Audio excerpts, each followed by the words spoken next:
Welcome to the Kitsap Matters podcast. In each episode, we discuss the people, places, and things that make Kitsap County unique, covering local entertainment, restaurants, business, government, and anything else we find interesting, troubling, or just plain amusing. This is a community-focused podcast, but sometimes financial topics do arise, and since the host is a licensed financial professional, we have to include the following disclosure in every episode. The strategies and concepts discussed are for educational purposes only and do not represent specific investment, tax, or estate planning advice. Investing carries an inherent element of risk, and it's in everyone's best interest to consult a tax, legal, or investment professional. Kevin Campbell is an investment advisor representative of and advisory services offered through USA Financial Securities, a registered investment advisor located at 6020 East Fulton Street, Ada, Michigan, 49301. Peaks Financial is not affiliated with USA Financial Securities. All right, welcome back to the Kitsap Matters podcast. I'm Kevin Campbell. Today I'm excited to introduce Susan Haussman-Collins. Susan is the co-owner and operator of Sound Repro Graphics, a company known locally for its outstanding service, high-quality printing solutions, and deep roots in the community. With decades of experience and a passion for helping others communicate through design and print, Susan has built a reputation for reliability, creativity, and care. At Sound Repro Graphics, Susan leads a team dedicated to bringing ideas to life, whether it's through large format printing, custom signage, or promotional materials. Her business serves as a vital partner for local organizations, businesses, and individuals looking to make an impact through professional print work. Susan, thanks for joining me today. Well, thanks for having me, Kevin. Absolutely. Glad to be here. Yeah, this is going to be fun. Yeah. So, and that intro is completely, I was thinking about it as we were looking at that earlier, that you do, obviously you've done printing for us here. Yeah. You've done printing for me professional. You did, you also did the graphics on my boat at one point. That's true. You do printing for Rotary. Yeah. And which I'm a member of, and you also do printing for Kitsap Executive Association, Exactly. which we're both members of. Yeah. So you're definitely kind of everywhere. So you've been rooted in the Bainbridge and Poulsbo area for quite some time. Share a little bit about you, your background, and what drew you to this area, or what keeps you in this area. Okay. Well, I'm from Michigan originally, which has a lot of water, but it's a lot colder. And I have a degree in advertising and marketing from Michigan State University. And when I graduated, there was a recession in 1981, and I moved initially to Los Angeles, and I had a job there in the publishing industry, working for the Nap Communications, which owned Architectural Digest magazine, Volunteer magazine, and two other magazines, Home and Geo, that I don't think exist anymore. But eventually, that company moved to New York and was sold to Condé Nast, and I went from there to World Vision, which was in Monrovia at that time, and I was married, I had a couple of kids, and World Vision moved to Seattle. They moved to Federal Way. And at that time, we came up and looked at houses and thought about moving, but my husband at the time had an MBA from USC, and there were no jobs. He didn't find a job up here, and we just invested in, his MBA education. So I ended up leaving World Vision, but we loved it up here. And then in the meantime, he got a job in Northern California. We moved to Northern California for about 6 years. And when that job ended, he got a job with Washington Mutual Bank, and we ended up moving to this area after all. And I'd originally really been intrigued with Bainbridge Island when we were first looking up here. But that was not a very practical location if I was going to have to commute to Federal Way. Right. But when we moved back and he was downtown at Washington Mutual, that was a possibility again. And I really wanted some space, some land, and I wanted to potentially have a horse on my property. And Bainbridge Island was a good location for that versus like Mercer Island. So we moved to Bainbridge Island. And then, you know what happened in 2005, 2006, 2007.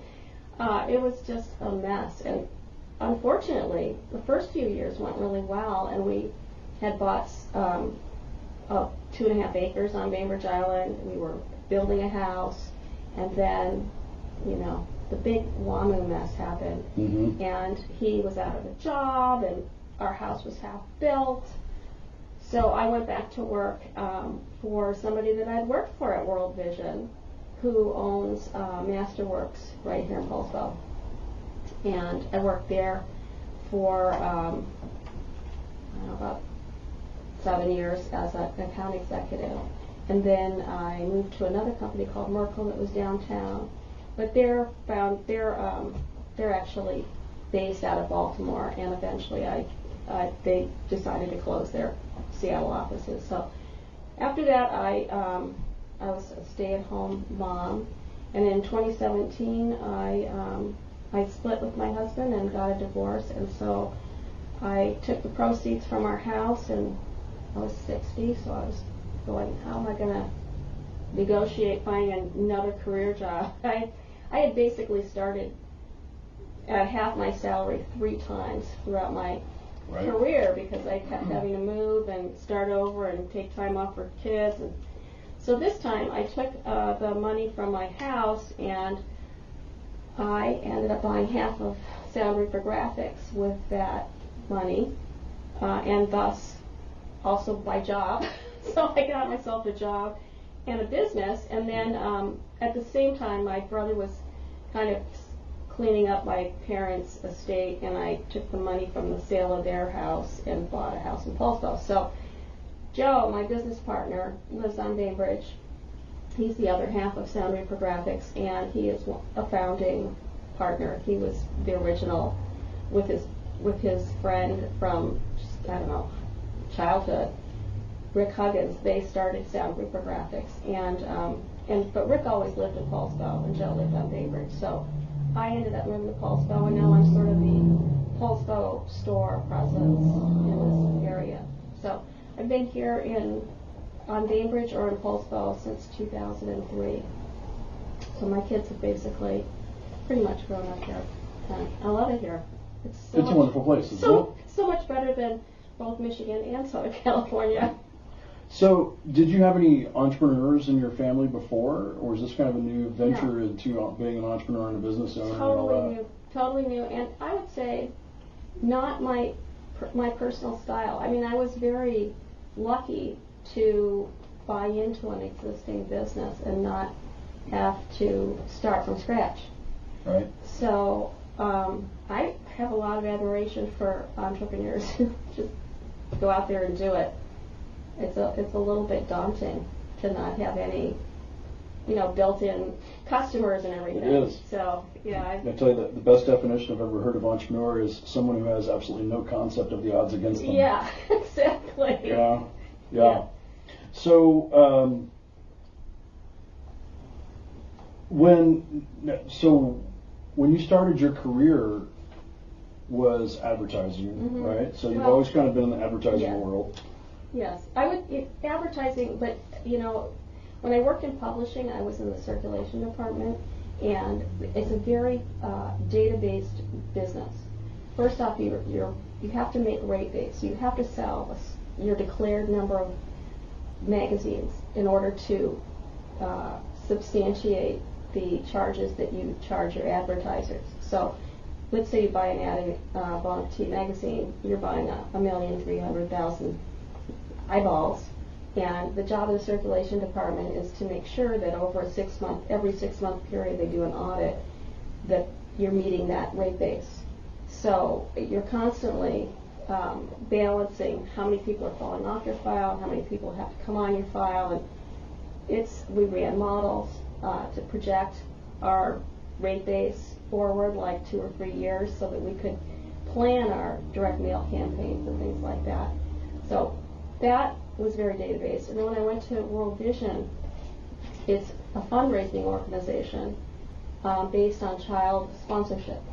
And similarly, it actually had a lot of functional similarity to circulation management because you had to fund these projects in Africa and South America and Asia. And your fundraising was their budget. So likewise, we had to be able to target and come up with the money to fund those projects.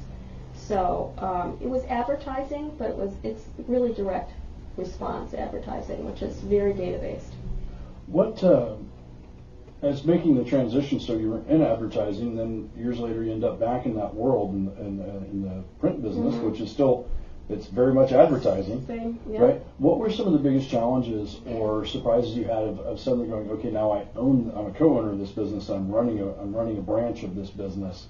What were some of those big challenges that you faced that you maybe may or may not have felt prepared for? I would say, as a small business owner, where you had departments that did HR, and you have, accounts payable department, and you have an IT department. All of those things are us, two owners. So that's different. Having to literally not just design things, but maybe know how to adjust the printer or service the printer, and actually get into the mechanics of the folding machine and all the equipment. That it wasn't a surprise, but it was definitely not things I've done before that I could just say, oh yeah, I've seen one of those. I know how that works.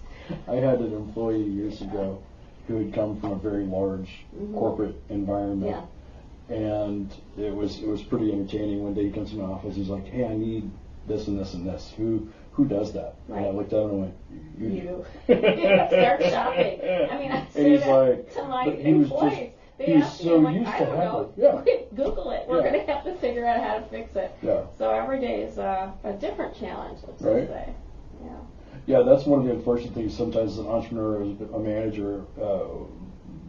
I don't have to do it much around here, but there was a period when I had to. Have you tried Googling that? Exactly. Before you bring it to me, exactly. Allow me to Google that for you. In fact, we even, to train on things, like we get a new piece of equipment, we have to Google instructions, or we try a new transfer for apparel, we have to go to their YouTube video and find out how they recommend that we install it. So, yeah.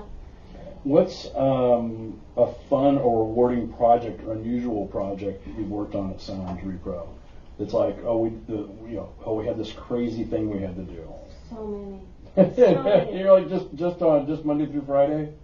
Well, I mean, they're not always weekly unusual, but we have done game board mock-ups. So there's a guy that invented a game, and he was pretty elderly, and he wanted to make some games for his kids or something. So he went and bought some games at like Goodwill, brought them in, and we recovered the surface of the game board so that he could recreate his game as a mock-up. Now, we had done the original mock-ups for his game before it got published and before it was a game. So that's one project. We also did a mock-up of an ice cream carton for Mora ice cream that they shipped to Italy to photograph. I have no idea what the rest of that project was, but it certainly was interesting. And we've done a number of things for Blackmail Fabricating.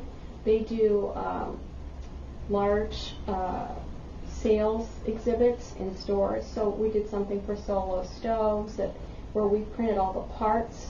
We've done things for Adidas where they go in and plaster all the walls, and just all kinds of... A little bit of everything? Everything's a little different? They build it. Like they go in, we actually did one at the UW bookstore, and we did the windows.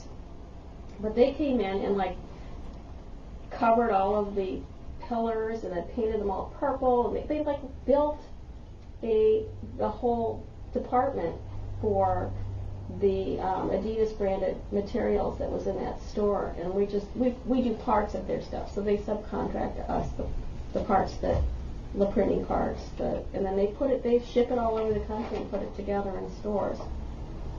Interesting. Yeah. So what? How do you think the print and design industry is going to evolve in the next, call it 10 to 20 years? There's obviously there's huge shifts in technology occurring right now, AI, all kinds of things. How do you see that happening, and what are you doing to prepare for that shift? Well, I would say the thing that I see coming is definitely AI designed things. I'm starting to get requests for those things already. So far, the things I've gotten from people to print have been photographic files, PNGs or JPEGs. I don't know if AI can create a print-ready file, but I'm sure it can if you gave it the right prompts. It's just most lay people don't know how to request the right. You have to feed in the information about what makes a print-ready file and then ask for your art. Right. You know what I mean? But nobody has done that so far, but that is possibly something that we could use to drive design stuff, where we're currently doing it, I'm going to say semi from scratch. I mean, realistically, we use semi-made art because we don't have the time or budget to create fancy graphics. So I have a Adobe stock subscription, and I have a Canva Pro subscription. They both have canned art templates and just clip art, extensive clip art photos and things like that that are already licensed, so I don't have, it saves time to not have to license it. So, I mean, that could come together and happen a lot more seamlessly. From the printing standpoint, honestly, a lot of printing has already gone to big brokers. Generally, printing equipment is very expensive, and the large printers cost, $250,000, $300,000. Wow. So people that buy those printing, those presses, they specialize, and they have to keep them in order to make back that investment. They have to be busy. I mean, maybe day and night. They run them all the time. So we actually do send things to these broker printers. They serve just the printing industry, but the stuff that we do locally is generally more custom, smaller quantities. Maybe the art isn't quite all there, so we have to help adjust the art. Gotcha. That kind of thing. Those businesses, the brokers, have literally no room for hand-holding. You put in bad art, you get bad prints. Yeah. So currently we're kind of the interface between those things. That can probably get streamlined also with AI and more automation. But hopefully there will remain a local need for somebody who can go out and measure a sign location and can walk you through how to design your brochure. Those kinds of things are kind of our special niche. I think it's going to end up in a place where, I've talked about this on a couple other podcasts, where it can enhance and maybe improve what you're doing. It's not going to replace what you do. Right. But you might be able to enhance things and speed become up more parts efficient. Exactly. It'll make things more efficient. Yeah. So now we're going to switch to recreation. So do you have any hobbies or creative outlets that you enjoy that might surprise people? I know you said earlier you wanted a horse. Are you still into horses?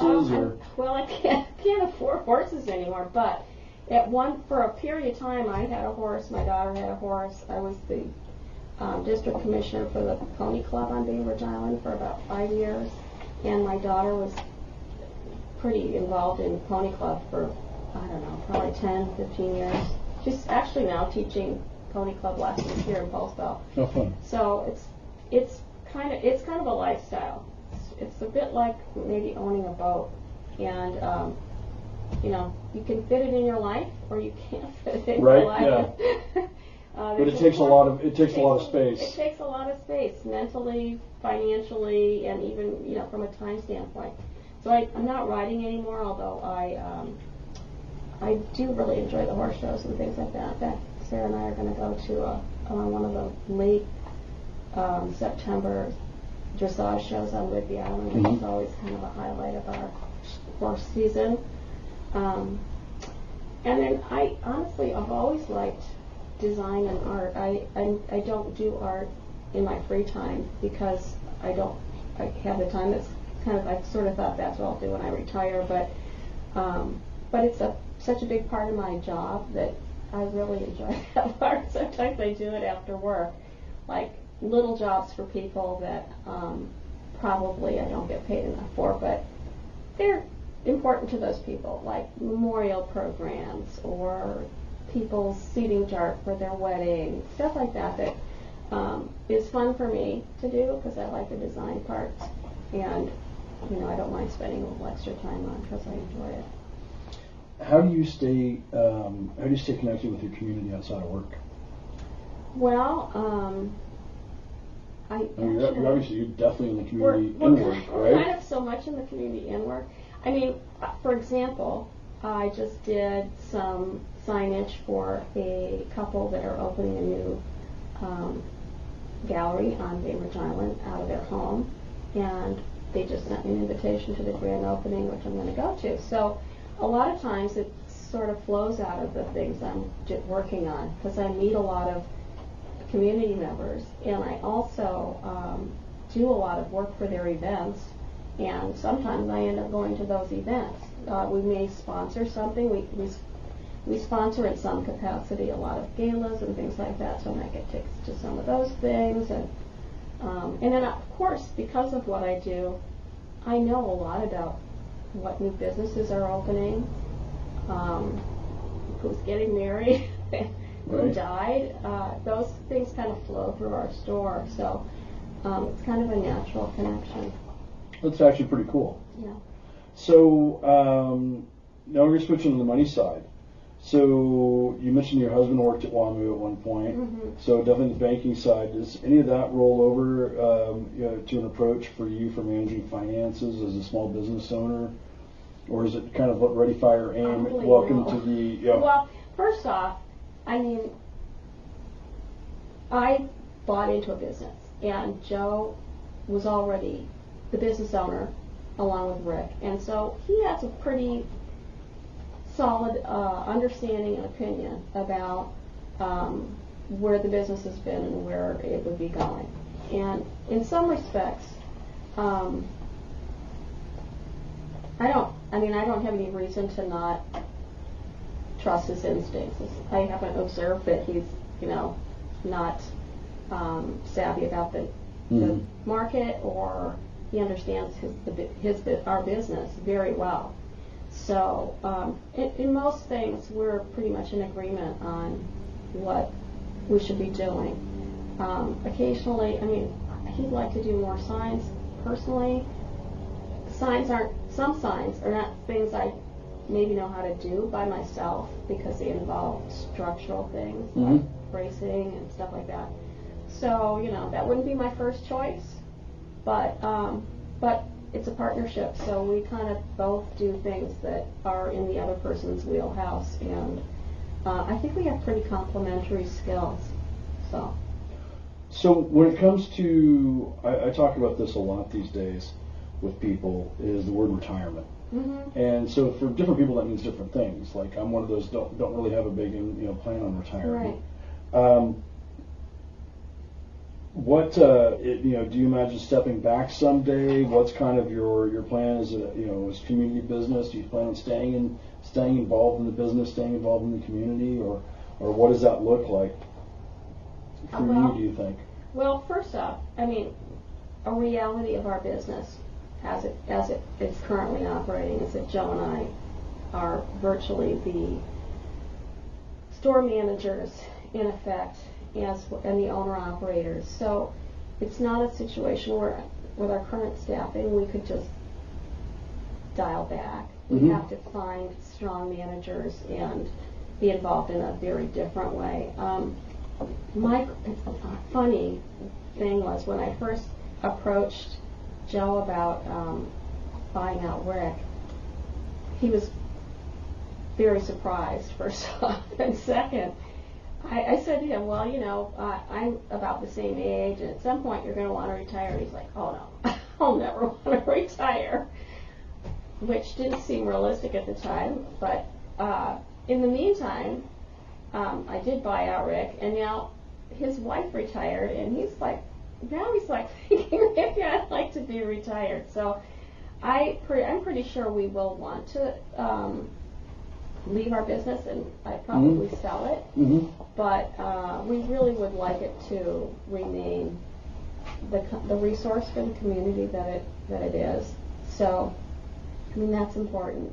Yeah, that's your business is a huge part of both Bainbridge and Bullsboro. And we do different things than you would. I mean, you can go to the UPS store and buy printing, and you can go to.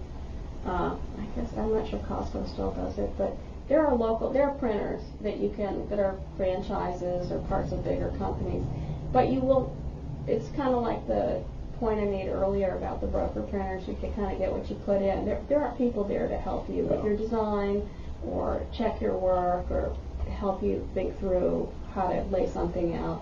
So, I mean, I really would like to see the kind of service that we give stay in the community. All right, a couple more questions. This is one I always ask. Best kept secret in Kitsap County.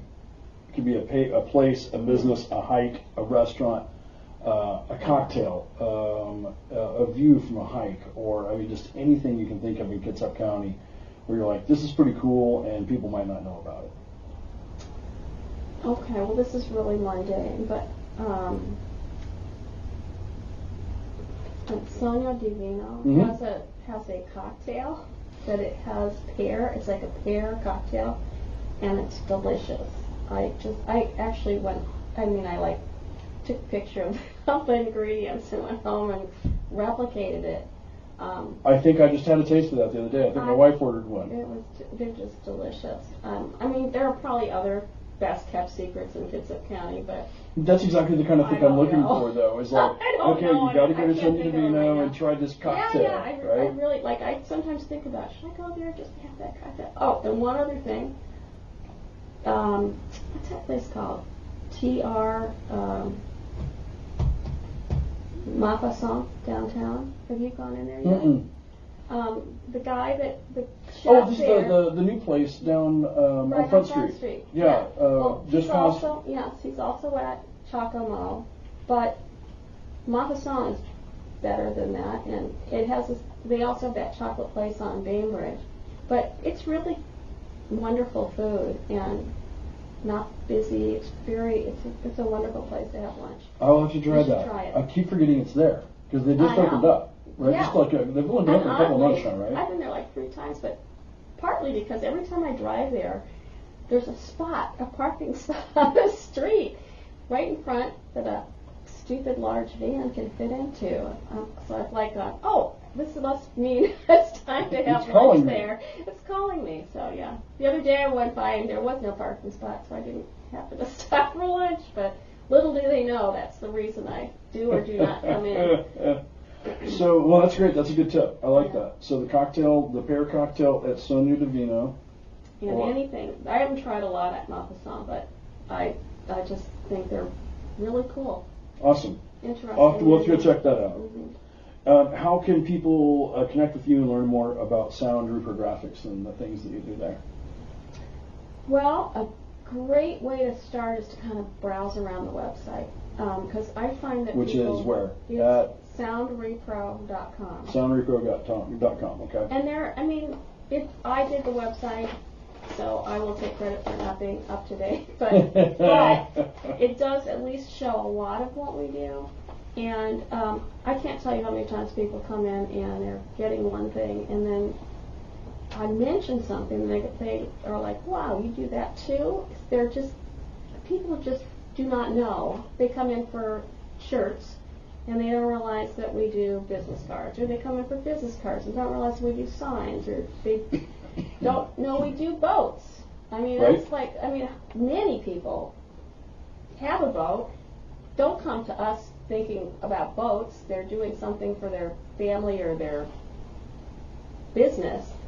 But then when, after they find out we do vinyl, okay, so maybe we can do your boat. So, the variety is so kind of bouncing all over the place that it's helpful for people to start there.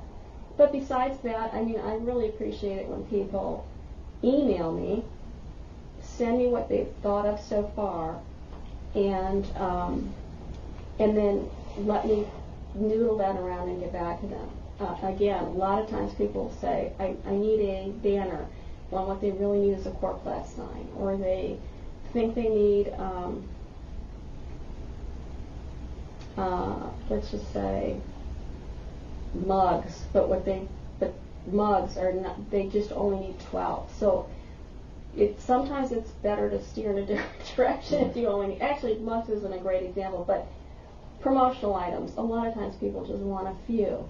And there aren't that many things that can be purchased in just a few. So we need to have a dialogue about, how soon you need it, what are you using it for. In fact, in general, many printed items, there's a back and forth about, like, labels, for example. What are you sticking it to? Can it be paper? Does it need to be vinyl? Does it need to be waterproof?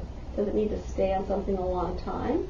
Or do you want it to be removable? Yeah. I mean, I just can't, does it need to be shape cut? All of these things are, if you kind of go through this checklist of, okay, yes to this, and this, that equals this. Yes to this, and no to that, and that equals some other thing. So it's helpful if people are prepared when they talk to me, but maybe not so dialed in that they aren't flexible about the solution. Yeah. Excellent. Well, so check it out at soundrepro.com. Susan, thanks for taking some time to spend with us today. That's going to wrap it for another episode of the Kitsap Matters podcast. Thanks for joining us, and we will see you on the next episode. This is a community-focused podcast, but sometimes financial topics do arise, and since the host is a licensed financial professional, we have to include the following disclosure in every episode. The strategies and concepts discussed are for educational purposes only and do not represent specific investment, tax, or estate planning advice. Investing carries an inherent element of risk, and it's in everyone's best interest to consult a tax, legal, or investment professional.